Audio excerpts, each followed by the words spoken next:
Joo, tässä sitä 16. päivä elokuuta odotellaan jälleen, kun synnytyslaitoksella naista, että mitenköhän tässä nyt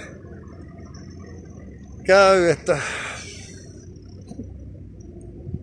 tässä on parina vuonna osia tullut eri puolilta Eurooppaa ja sittenhan jos jarrusatulat, kun oli tuon auton korjattavaksi, niin siinä olikin sitten pari viikkoa vuosia tuli sieltä ja täältä. Ja ajohan tässä 21 jouluna kuorma-autokin. Ihmettelen, kun 74-vuotias eläkeläinen Kangasalta saa pitää ajokortti, joka ajelee kuin jotain,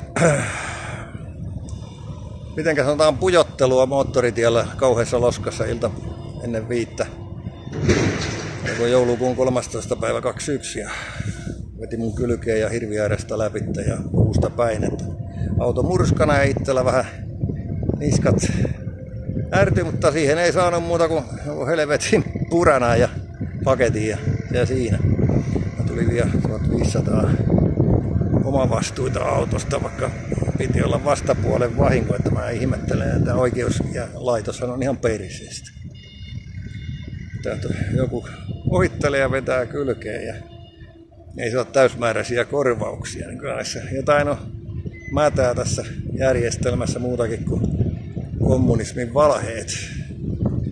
Täällä kun näkyy Ylen sivuillakin, itketään, että pitäisi töitä tulla sillain niin kuin tosta noin vaan itseänsä kouluttamatta ja kaikkea tämmöistä näin ja työnantajan pitäisi maksaa sitä ja tätä. Täytyy sopia katsella, ettei täällä nyt niin paljon niitä suuryrityksiä ole. Hän ne ulkoistaa itseänsä ulkomaille, kun täällä on tämmöinen saatana kommunismi, että Virossakin niin yhtiöt saa pitää varoja itsellään ja niitä verotetaan sitten vasta, kun niitä otetaan osinkoina ulos.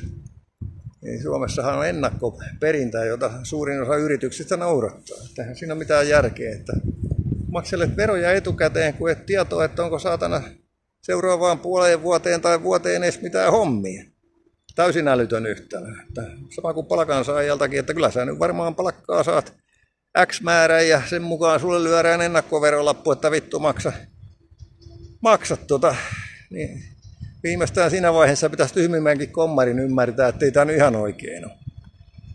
Että kyllähän tuossa niin kuin Viron verotuksessa Suomen verotukseen on tietyt ja lakkaisi semmoinen vääränlaisten ihmisten rahoittaminen ja yhteiskunnan varoilla loisiminen. Mutta ollaan yhteydessä eurovaaliehdokas Seppo Lehto käytettävissä valoisemman sinivalkoisen taivaan alla. Ollaan yhteyksissä, se on moro. Kaunista päivää.